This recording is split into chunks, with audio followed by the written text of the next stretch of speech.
Hi students, നമ്മൾ ഈ വീഡിയോയിൽ ഡിസ്കസ് ചെയ്യാൻ പോകുന്നത് different types of pipeline hazards എന്തൊക്കെയാണെന്നാണ്.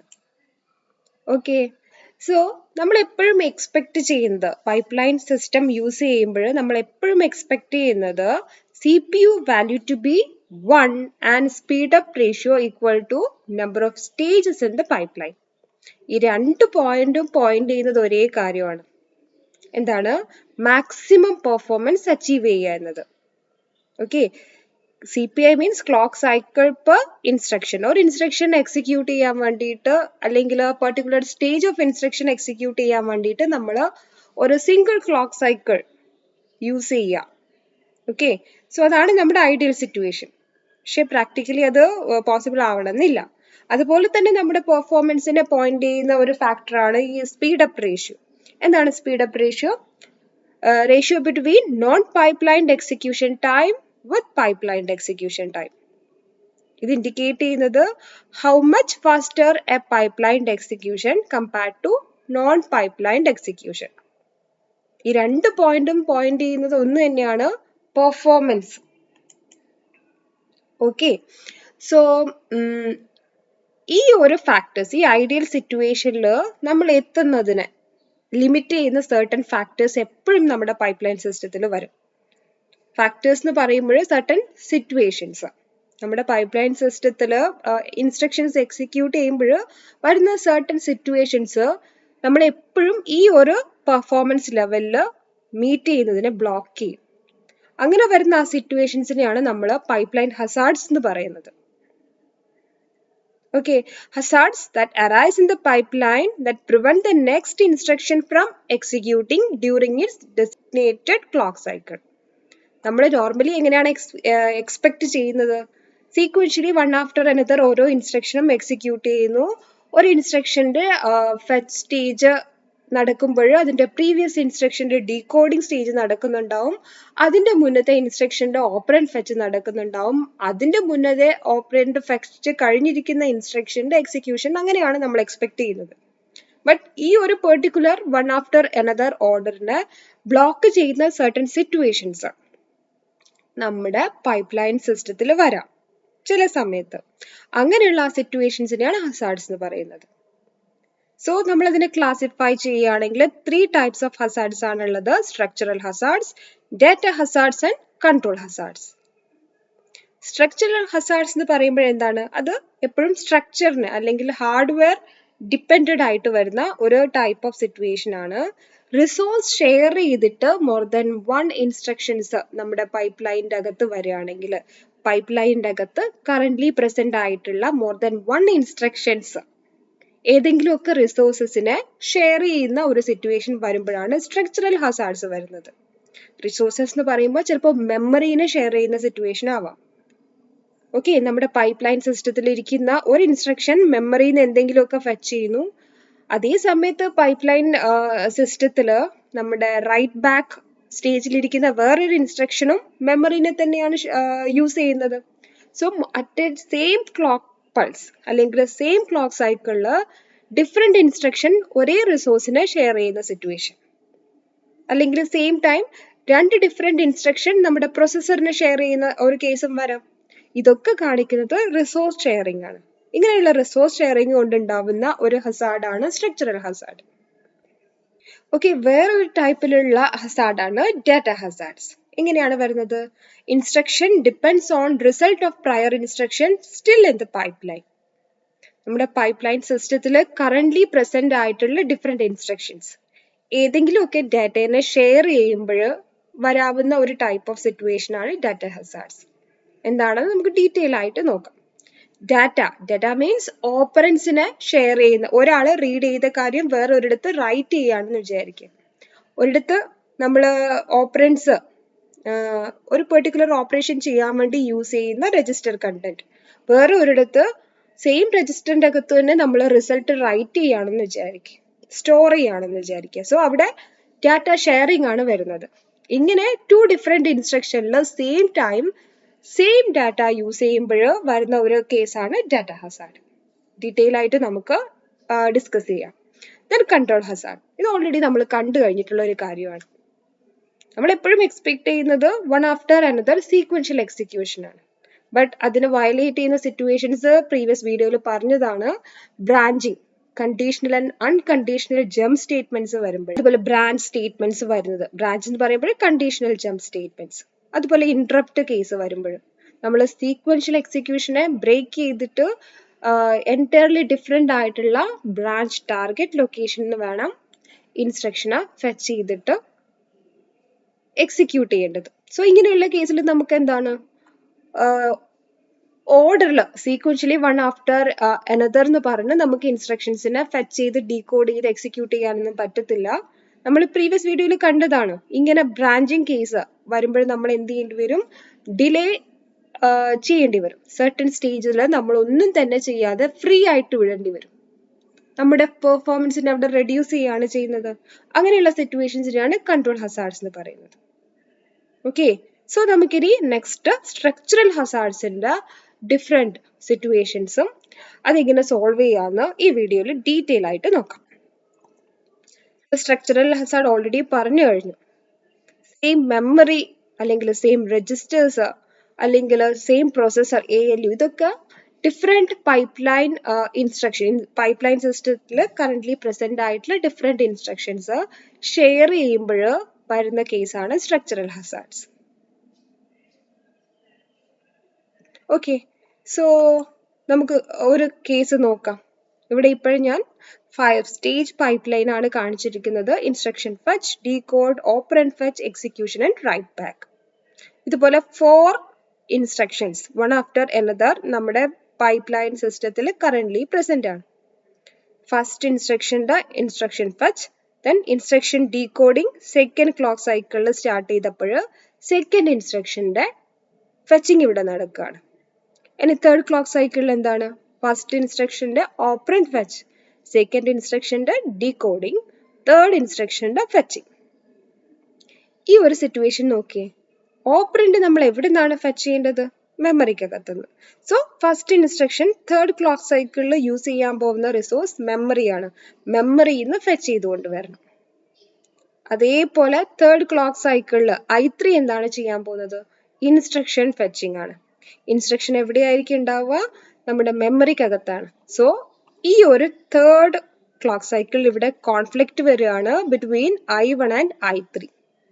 ഇവിടെയും മെമ്മറിയാണ് ഫെച്ച് ചെയ്യാൻ വേണ്ടിയിട്ട് യൂസ് ചെയ്യുന്നത്. ഇവിടെയും നമ്മൾ ഇൻസ്ട്രക്ഷൻ ഫെച്ച് ചെയ്യുന്നത് ഫ്രം മെമ്മറിയാണ്.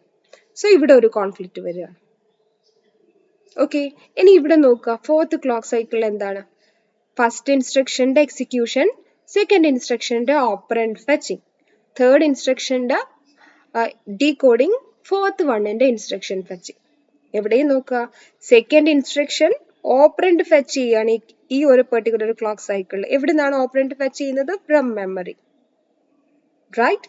ദെൻ I4 എന്താണ്? ഒരു ന്യൂ ഇൻസ്ട്രക്ഷൻ, ഫോർത്ത് ക്ലോക്ക് സൈക്കിളിൽ ഫോർത്ത് ഇൻസ്ട്രക്ഷന്റെ ഫെച്ചിങ് ആണ് നടക്കുന്നത്. ഇൻസ്ട്രക്ഷനും ഫെച്ച് ചെയ്യുന്നത് മെമ്മറിക്കകത്തു നിന്നാണ്. സോ ഇവിടെ അഗെയിൻ മെമ്മറി ഷെയർ ചെയ്യുന്ന ഒരു സിറ്റുവേഷൻ വരികയാണ്. ഇവിടെയും കോൺഫ്ലിക്റ്റ് വരാം, right?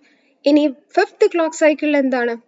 First instruction after execution write back operation. മെമ്മറിക്കകത്താവാം നമ്മൾ റൈറ്റ് ബാക്ക് ചെയ്യാൻ പോകുന്നത്. ഓക്കെ, ഇവിടെ സെക്കൻഡ് ഇൻസ്ട്രക്ഷന്റെ എക്സിക്യൂഷൻ പ്രോബ്ലം ഇല്ല.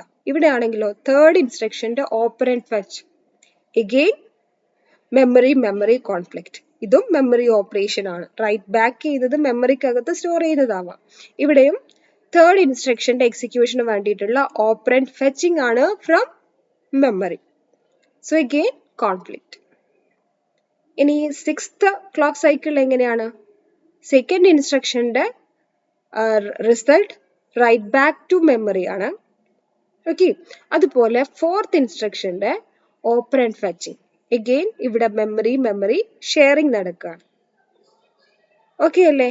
സോ ഇങ്ങനെയുള്ള കോൺഫ്ലിക്റ്റ് വരുമ്പോൾ ചിലപ്പോൾ നമ്മൾ മെമ്മറിക്കകത്ത് സെയിം ലൊക്കേഷൻ ഷെയർ ചെയ്യുക, അല്ലെങ്കിൽ സെയിം ലൊക്കേഷനിൽ റൈറ്റ് ചെയ്യുകയും അല്ലെങ്കിൽ സെയിം ലൊക്കേഷനിൽ ഫെച്ച് ചെയ്യുകയും ചെയ്യുന്ന സിറ്റുവേഷൻസ് വരാം. സോ അങ്ങനെയുള്ള കേസിൽ നമ്മുടെ റിസൾട്ട് കംപ്ലീറ്റ് എക്സിക്യൂഷൻ കഴിയുമ്പോഴത്തേക്ക് ജനറേറ്റ് ചെയ്യുന്ന റിസൾട്ട് റോങ് ആയിരിക്കും. സോ ഇങ്ങനെയുള്ള കോൺഫ്ലിക്റ്റുകൾ നമുക്ക് ഒഴിവാക്കാൻ പറ്റണം. സോ ഇങ്ങനെയുള്ള കോൺഫ്ലിക്റ്റ് എങ്ങനെയാണ് ഒഴിവാക്കുന്നത്? ഒരു കേസ് ഇതാണ്, നമ്മൾ പ്രീവിയസ്ലി പറഞ്ഞതുപോലെ തന്നെ ഒത്തിരി ഡിലേസ് അങ്ങോട്ട് ഇൻട്രൊഡ്യൂസ് ചെയ്യണം. കോൺഫ്ലിക്റ്റ് വരാത്ത രീതിയിൽ നമ്മൾ എന്ത് ചെയ്യണം? I3നെ തേർഡ് ക്ലോക്ക് സൈക്കിളിൽ ഫെച്ച് ചെയ്യുന്നതിന് പകരം നമ്മൾ എന്ത് ചെയ്യാണ്? ഇവിടെയൊക്കെ ഡിലേ ഇൻട്രൊഡ്യൂസ് ചെയ്യാണ്. ഓക്കെ, ഇവിടെ ആയിരുന്നു ആക്ച്വലി നമ്മൾ തേർഡ് ഇൻസ്ട്രക്ഷന്റെ ഫെച്ചിങ് ചെയ്യേണ്ടത്. ബട്ട് കോൺഫ്ലിക്റ്റ് ഒഴിവാക്കാൻ വേണ്ടിയിട്ട് നമ്മൾ ഒത്തിരി ഡിലേസ് അല്ലെങ്കിൽ സ്റ്റാൾ അല്ലെങ്കിൽ ബബിൾസ് ഇൻട്രൊഡ്യൂസ് ചെയ്തിട്ട് 7th ക്ലോക്ക് സൈക്കിളിലാണ് തേർഡ് ഇൻസ്ട്രക്ഷന്റെ ഫെച്ചിങ് നടക്കുന്നത്. സോ സെയിം ഡിലേ നമുക്ക് I4ലും പ്രസന്റ് ആണ്. ആക്ച്വലി I4 4th ക്ലോക്ക് സൈക്കിളിലാണ് ഫെച്ച് ചെയ്യേണ്ടത്. ബട്ട് ഈ ഒരു തേർഡ് ഇൻസ്ട്രക്ഷന്റെ കേസിൽ ഡിലേ വന്നതുകൊണ്ട് തന്നെ അത് 4th-ലും പ്രസന്റ് ആണ്, സെയിം ഡിലേ. നമ്മൾ എന്ത് ചെയ്യുന്നു? ആഫ്റ്റർ തേർഡ് ഇൻസ്ട്രക്ഷൻ ഫെച്ച് ചെയ്തതിനു ശേഷം 8th ക്ലോക്ക് സൈക്കിളിലാണ് 4th-നെ ഇവിടെ ഫെച്ച് ചെയ്യുന്നത്.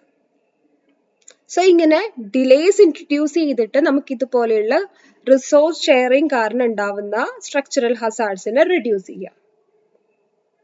ഓക്കെ, ബട്ട് ഇങ്ങനെ ഡിലേസ് അല്ലെങ്കിൽ സ്റ്റാൾസ്, ബബിൾസ് ഇൻട്രൊഡ്യൂസ് ചെയ്യുന്നത് കൊണ്ടുള്ള ഇഷ്യൂ എന്താണ്? ഇവിടുന്ന് തന്നെ ക്ലിയർ ആണ്. നോർമലി ഇതുപോലെ എക്സിക്യൂട്ട് ചെയ്യാൻ പറ്റുകയായിരുന്നെങ്കിൽ നമുക്ക് 8 ക്ലോക്ക് സൈക്കിൾസ് മതി ഈ 4 ഇൻസ്ട്രക്ഷൻസിന്റെയും എക്സിക്യൂഷൻ കംപ്ലീറ്റ് ചെയ്യാൻ വേണ്ടിയിട്ട്. ബട്ട് ഇവിടെ സ്റ്റാൾസ് അല്ലെങ്കിൽ ഡിലേ വരുന്നത് കൊണ്ട് തന്നെ നമ്മൾ കൂടുതൽ ടൈം എടുക്കുകയാണ്. 12 ക്ലോക്ക് സൈക്കിൾസ് എടുത്തു കഴിഞ്ഞതിന് ശേഷം മാത്രമാണ് നമുക്ക് 4 ഇൻസ്ട്രക്ഷൻസിന്റെയും എക്സിക്യൂഷൻ കംപ്ലീറ്റ് ചെയ്യാൻ പറ്റുന്നത്. കണ്ടില്ലേ? സോ ഈ സ്ട്രക്ചറൽ ഹസാർഡ് ഇവിടെ വന്നതുകൊണ്ട് തന്നെ നമ്മുടെ പെർഫോമൻസ് ഇവിടെ റെഡ്യൂസ് ചെയ്യാണ്. ബബിൾസ് ഇൻട്രൊഡ്യൂസ് ചെയ്ത് നമ്മൾ ഈ കോൺഫ്ലിക്റ്റ് ഒഴിവാക്കിയിട്ടുണ്ട്, ബട്ട് പെർഫോമൻസ് റെഡ്യൂസ് ചെയ്യാണ്. ഓക്കെ അല്ലേ? ഇത് മെമ്മറി ഷെയർ ചെയ്യുമ്പോൾ വരുന്ന ഒരു സിറ്റുവേഷൻ ആണ് കാണിച്ചിരിക്കുന്നത്. ഇനി ഇതിന് സൊല്യൂഷൻ ആയിട്ട് നമ്മൾ ഇപ്പൊ പറഞ്ഞ കാര്യമാണ് introduce bubble which stalls the pipe line. നമുക്ക് ആവശ്യത്തിന് ബബിൾസ് ഇൻട്രൊഡ്യൂസ് ചെയ്തിട്ട് ഇതുപോലെ നമുക്ക് കോൺഫ്ലിക്ട്സിനെ ഒഴിവാക്കാം. ഇനി വേറൊരു പോസിബിലിറ്റി എന്താണ്? നമുക്ക് മോർ സ്റ്റേജസ് ഉള്ള പൈപ്പ് ലൈൻസിന്, ഇവിടെ ഇപ്പൊ നമ്മൾ ഡിസ്കസ് ചെയ്തത് തന്നെ 5 സ്റ്റേജുള്ള പൈപ്പ് ലൈൻ ആണ്, പൈപ്പ് ലൈൻ സിസ്റ്റം ആണ് കൺസിഡർ ചെയ്തത്. അതുപോലെ more stages 5 or more than 5 stages ഉള്ള പൈപ്പ് ലൈൻ സിസ്റ്റത്തിനെ നമ്മൾ കൺസിഡർ ചെയ്യുന്നു. അതിന്റെ സ്റ്റേജസ് ഒക്കെ മാക്സിമം കോൺഫ്ലിക്റ്റ് റിസോഴ്സ് ഷെയറിംഗ് ഒഴിവാക്കുന്ന രീതിയിൽ അറേഞ്ച് ചെയ്ത് സെറ്റ് ചെയ്തിട്ട് നമുക്ക് എന്ത് ചെയ്യാം? മാക്സിമം ട്രൈ ചെയ്യാൻ പറ്റും ഇതുപോലെയുള്ള ഡിലേസ് ഒഴിവാക്കാൻ വേണ്ടിയിട്ട്, സ്ട്രക്ചറൽ ഹസാർഡ്സ് ഒഴിവാക്കാൻ വേണ്ടിയിട്ട്. ഓക്കെ, മോർ സ്റ്റേജസ് വരുന്ന പൈപ്പ് ലൈൻ സിസ്റ്റം യൂസ് ചെയ്യുകയാണെങ്കിൽ അപ് ടു എ ലിമിറ്റ് നമുക്ക് ഇതുപോലെയുള്ള കോൺഫ്ലിക്റ്റിനെ റെഡ്യൂസ് ചെയ്യാൻ പറ്റും. വേറൊരു സൊല്യൂഷൻ എന്താണ്? നമ്മൾ പ്രീവിയസ്ലി കണ്ടിട്ടുള്ള ഒരു കേസാണ്. ഇവിടെ ഇപ്പൊ എന്താണ്? ഓപ്പറന്റ് ഫെച്ചിങ്ങും ഇവിടെ ഇൻസ്ട്രക്ഷൻ ഫെച്ചിങ്ങും ആണ് നടന്നത്. അപ്പോഴാണ് കോൺഫ്ലിക്റ്റ് വന്നത്.